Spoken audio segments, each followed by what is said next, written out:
Prajapati classes में फिर आपका एक बार स्वागत है।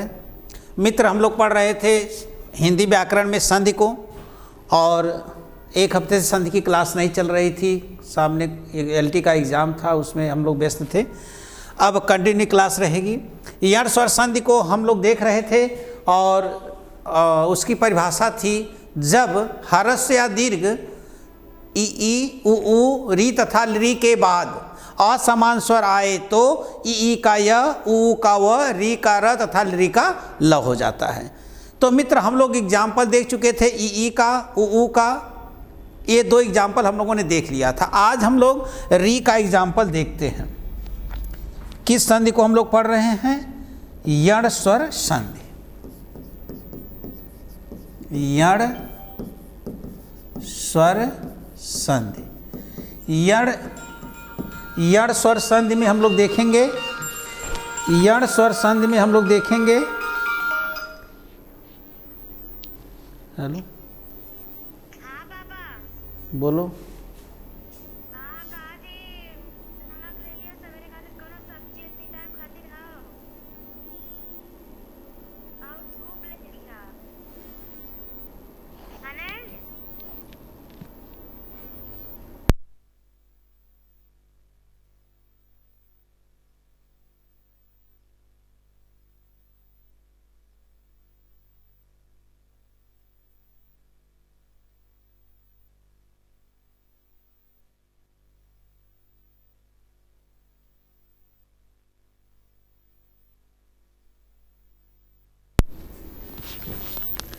तो यण स्वर संधि में हम लोग देखेंगे।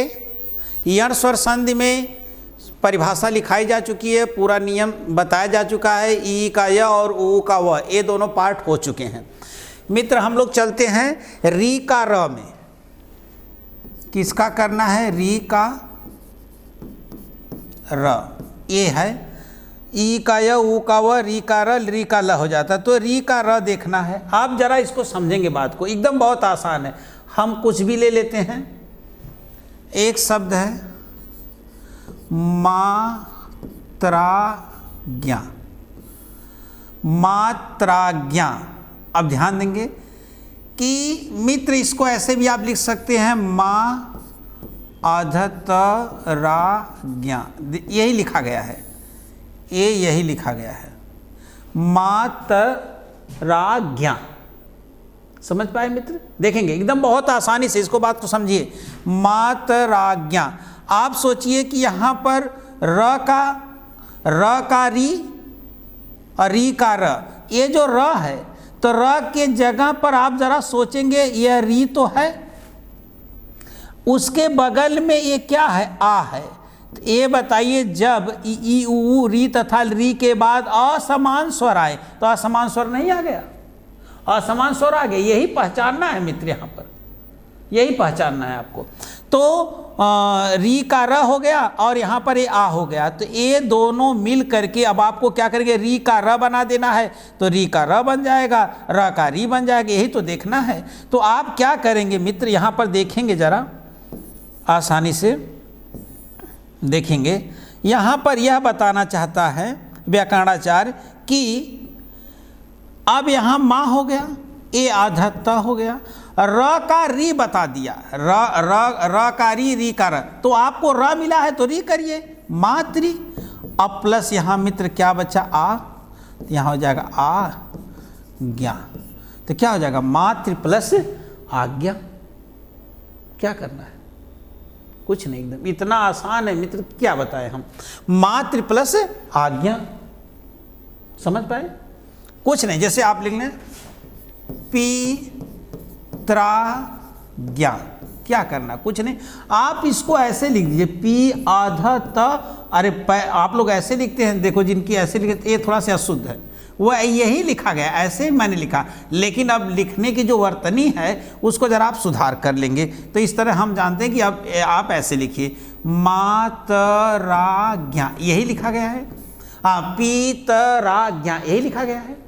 अब इसमें आप क्या करेंगे कि ए पी और ये त है, र का री बना देंगे। तो र का र के बाद अब यहाँ आप र देख रहे हैं तो समझो री भी देखिए आप कि र है और री है। तो यहाँ पर री कर देंगे मातृ और बचा क्या आज्ञा।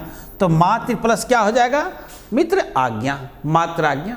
अच्छा और एग्जाम्पल हम ले लेते हैं, जैसे अब चलते एक तरफ से हम आपको जरा समझाते हैं। एक शब्द हम लेते हैं, इधर इधर रहेगा मित्र री, इधर री आएगा और इधर आ जाएगा आ। एग्जाम्पल हम लेंगे तो री का तो मित्र रा हो जाएगा और प्लस ए आ है तो जुड़ करके क्या हो जाएगा रा, ये जुड़ करके क्या हो जाएगा रा। अब हम देखेंगे शब्द है, इससे लिख देते हैं, थोड़ा सा आसान रहेगा समझने।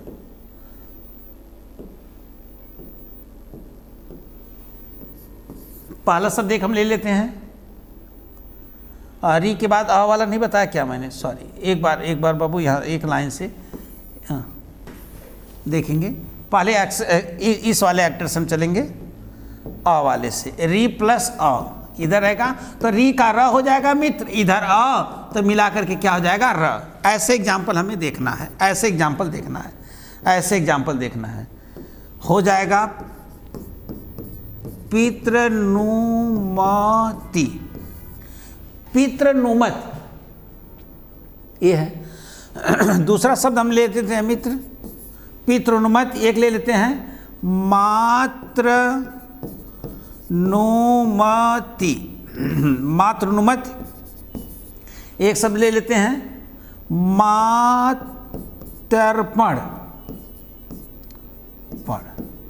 क्या इसमें देखना है, कुछ नहीं भाई, एक केवल आप देखेंगे पित्र, यहाँ पे त और र यहीं पर है, आपको त और र है कि नहीं, त ये त है आधा, त र पूरा है, पैर पड़े पूरा, सर चढ़े आता आधा। अब यहाँ पर एक क्या कर देंगे आप, पी इतना तो कर पाएंगे, आधा त है कर दिया, र का री बना दीजिए तो पितृ अब प्लस, अब यहाँ क्या बचा अनुमति, अनुमति तो क्या हो जाएगा मित्र पितृ प्लस अनुमति। आगे देखें मातृनुमति, अब यहाँ देखा माँ त है, त लिख दिया था, त के बाद र है, र का री बना देंगे तो री बना देंगे, हाँ री हो गया। अब इसमें क्या बचा अनुमति तो हो जाएगा मातृ प्लस अनुमति। मातर्पण तो क्या हो जाएगा मातृ, अब यहाँ पर त हो गया आधा और र का री बना दिए मातृ और बचा अर्पण, अर्पण मातृ प्लस अर्पण। तो कितना सरल है, पहचानना ही मुख्य आपके लिए है कि किसका क्या बनेगा, ई का य, ऊ का व, री का र, री का ल हो जाएगा। अब एग्जाम्पल लेते हैं इसी दौर का दूसरा, इधर मित्र रहेगा, दूसरा इसका एग्जाम्पल है, इधर तो रहेगा री ही, इधर रहेगा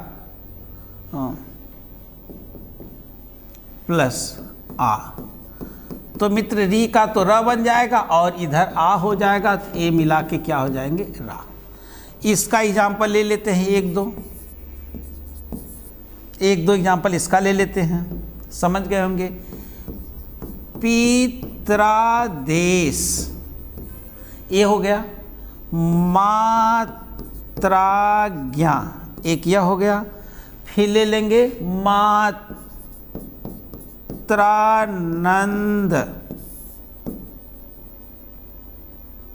मात्रानंद। देखेंगे मित्र क्या समझना, ये तो पी आप लगा देंगे, ये त और र दोनों यही में है ना, त और र दोनों पे, तो त को ऐसे लगा दिए, र का क्या बनाना है, यहाँ देखें र का क्या बनाना है री, तो री बना दीजिए मातृ। अब उसके बाद क्या बचा है आ, तो मातृ प्लस आदेश ये हो गया। मात्राज्ञा मातृ प्लस आज्ञा हो जाएगा मित्र। फिर मात्रानंद मातृ यही होगा, तकारी रकारी और यहाँ पर बचा है आ, तो मातृ प्लस का हो गया आनंद। तो क्या दिक्कत है, मातृ प्लस आनंद ये हो गया आपका। अब हम देखेंगे यहाँ पर चलेंगे और एग्जाम्पल, एक एग्जाम्पल हम लोग लेते हैं मित्र, इधर तो तीसरे में इधर तो री रहेगा प्लस इधर क्या आपके आ जाएंगे ई, तो मित्र री का तो र होगा और ई छोटी मात्रा बन जाएगा तो क्या हो जाएगा री, यही तो होगा ना। अरे भाई री का र बना दीजिए और र कौन वाला बनेगा, ये हलंत वाला, ई मिला देंगे तो ऐसे री हो जाएगा, तो ये हलंत हट जाएगा, तो यहाँ पे री ऐसे बचेगा। यही तो लिख रहा हूँ मित्र। अच्छा, समझ पा रहे होंगे आप। इसका ज़रा एग्जाम्पल हम लोग देखते हैं, एग्जाम्पल देख लेते हैं, एक दो एग्जाम्पल इसका भी देख लेते हैं हम लोग। देखिए, एक शब्द है माँ, पूछा गया है, ए पूछा गया है मातृच्छा। मित्र बहुत कठिनाई होगी, कुछ नहीं करना है मेरे भाई, माँ लिखा गया है। अब यहाँ देखेंगे आधा त और पूरा र है, तो त को तो बना दो, र का जो है री बना दो, तो मातृ अब प्लस, अब यहाँ ई हरसी बची है, तो ई आधा च छा, मातृ प्लस इच्छा, यूपीपी के एग्जाम में पूछा गया है। अच्छा, फिर एक शब्द हम ले लेते हैं धा त्रिछा, एक मित्र शब्द ले लेते हैं, तो यहाँ हो जाएगा धात्री। अब त ये रकारी बना दिए और ई बचा ई छा, तो धात्री प्लस क्या हो गया मित्र, इच्छा। क्या दिक्कत है? अगर इसी तरह मित्र एक कड़ी और ले लेते हैं हम लोग, दूसरी कड़ी, जैसे इधर चौथे नियम में इधर तो री हो जाए और इधर मित्र ऊ हो जाए, तो जैसा कि आप जानते हैं र तो है ही, री का र बनेगा आधा और ऊ की छोटा ऊ की मात्रा कर देंगे तो क्या हो जाएगा रू, एक छोटा ऊ लगा दीजिए, ऐसे रू हो गया। इसका एग्जाम्पल ले लेते हैं मित्र, एक दो हम बता देते हैं आपको। अच्छा, अच्छी संधि है, देख लेते हैं। मातृपदेश,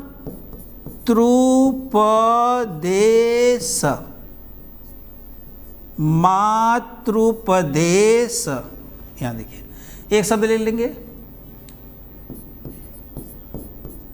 पितृ ऋण।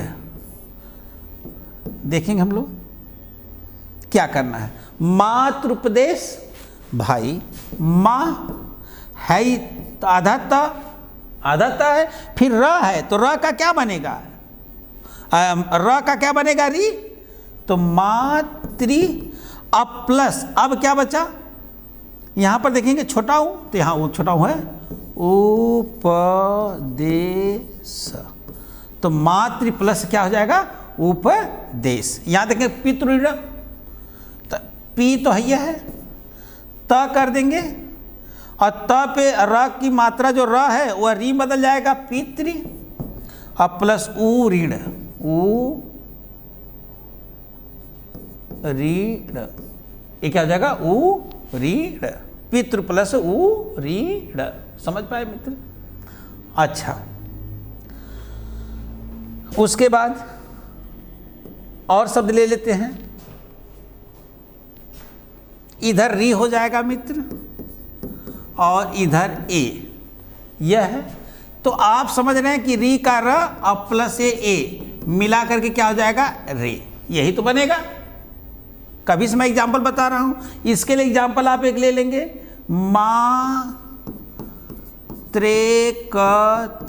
आप सोचो क्या है, यहाँ माँ तो आप जान गए, तो आधा कर देंगे, र का क्या बना देंगे री, मातृ और प्लस बचा क्या एकता, मातृ प्लस एकता। क्या दिक्कत है? अच्छा, फिर उसके बाद अगर री, सब एग्जाम्पल हो गए इसके, कुछ नहीं करना मित्र, बहुत ही आसानी से आप केवल ये जानिए कि संधि स्थल कहाँ है और कौन किस में बदल रहा है। तो इसमें क्या बदलना था, 4 नियम थे, ई का य, ऊ का व, री का र, लेकिन असमान स्वर आने पर, तो य व र 3 स्थिति बता दिया, ई का य, ऊ का व, री का र, री का ल, एक स्थिति क्या है री का ल। जरा देखेंगे कितना बढ़िया है ये री का ल, देखेंगे हम लोग मित्र, री का ल हो जाता है, री का ल, असमान स्वर आए, जैसे एक शब्द हो गया लकार, ला, देखिए लकार, अब आप देखेंगे मित्र ये क्या है, ल है, तो ल है तो ल को किसे बदलेंगे, री में, री, अब प्लस इसका अ बचा हुआ है, अकार। अगर हम लिख देंगे लाकृति, लाकृति, देखिए कितना सरल है। तो ला है तो ल का री, री, अब प्लस यहाँ क्या बचा, आकृति। ये खूब पूछे गए हैं, ये दोनों शब्द खूब पूछे जाएंगे आपसे, एक लकार और एक ला, ली प्लस अकार, ली, तो ल का हलंत वाले ल का ली बनाया आपने, इसमें का अ बचा हुआ है, और जब अ बचा हुआ है तो अकार, तो ली प्लस आकार, और लाकृति में ल का ली बना दिया आकृति। ये दो एग्जाम्पल हैं इसके। तो किसको पढ़ा हम लोगों ने मित्र, यण स्वर संधि को। यण स्वर संधि में कुछ नहीं करना, और सबसे अधिक पूछी जाने वाली संधि है उपसर्ग प्रत्यय पढ़ते समय आपको खूब कार्य करेगी। तो हम यह देखते हैं कि जो यण स्वर संधि है उसकी परिभाषा क्या थी, जब ह्रस्व या दीर्घ अ ई, ह्रस्व या दीर्घ ह्रस्व या दीर्घ ई उ री तथा री के बाद, ई उ री तथा री के बाद असमान स्वर आए तो ई का य, उ का व, री का र, री का ल हो जाता है। तो सारा एग्जाम्पल मैंने बहुत सारे एग्जाम्पल को दिया है मित्र, सीरीज से क्लास आप देखेंगे तो सारी चीज़ को समझ पाएंगे, सारी चीज़ को समझ पाएंगे। अब यण स्वर संधि समाप्त होती है, तो आज के लिए इतना ही, धन्यवाद। अगली क्लास आपकी चलेगी आयाद की, जो बहुत सुपर संधि है, जिसको आप समझेंगे अगले क्लास में। धन्यवाद।